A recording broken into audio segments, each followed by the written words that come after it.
पनीर आउ पोटलर ये जो मजेदार सब्जीटा देखा जाउची केबे घरे बनैजंती कि। हेलो हाय नमस्कार मु रिनू।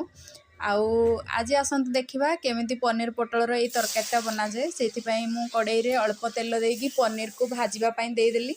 250 पाखापाखि 250 ग्राम पनीर ताको मु अल्प अल्प करिकिना भाजी देली। आउ तापरे अल्प अल्प भाजी सारला परे तेलरू काढ़ी से तेल रे मु पुणी पोटल को अल्प अल्प भाजी देली। पोटल को टिके पानी मला पर्यंत भाजिबे। तापरे भाजी सारला परे पुणी से तेल रे अल्प टिके खंड मसला पकेकी दालचीनी हरका तापरे मु बाटी की सब प्रकार मसला को एकाठी बाटी देइथिली। बाटी देकी तापरे ताको से तेल रे डायरेक्ट पकेकी तापरे धीरे धीरे की कसिली।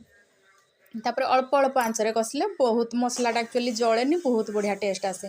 ता उपरे सेथिरे मु अल्प किछि धनिया गुंड आउ पनीर मसला तापरे अल्प टिके हळदी गुंड ताकू टिके पकेकी लूण देकी स्वाद अनुसार ताकू मसला को पूरा तेल छाड़िबा पर्यंत देखंतु मसला रु तेल छाड़ी आसलानी।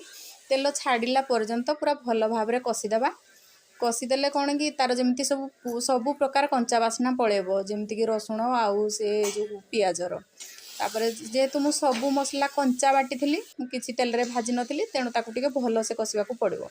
ता उपरे सेई पोटल आउ से पनीर को ता उपरे देकी पुणी 5 मिनिट पई घुड़ेकी अल्प अल्प आंचरे ताकू पुणी कसिबा पई छाड़ देबा। ता उपरे कंचा लंका आउ चिरिकी कंचा लंका आउ तापरे धनिया पत्र पकेकी पुणी 2 मिनिट घुड़ेकी थुई देबा। तापरे रेडी हे जिबा हमर पनीर पोटलर ए जो सब माने रसला जो तरकारीटा जोड़ा कि बहुत टेस्टी लगे। आपण माने सबुथिरे खाई परिबे भात रुटी चकुली पूरी जहाँ चाहिए सबुथिरे खाई परिबे सबुथिरे मजा लागिबो। आउ एतरे किछि आलू फालू पकेवा दरकार नाही जदि चाहिए ताले आलू भी पकेई परिबे। आमर तो आलू खाआंतिनी सेथिपई मो आलू पकेइनी। आउ एमितिरे भी छोट छुआ को भी बहुत टेस्टी लागिबो। आपण भात रुटी सबुथिरे खाई परिबे तो खाआंतु।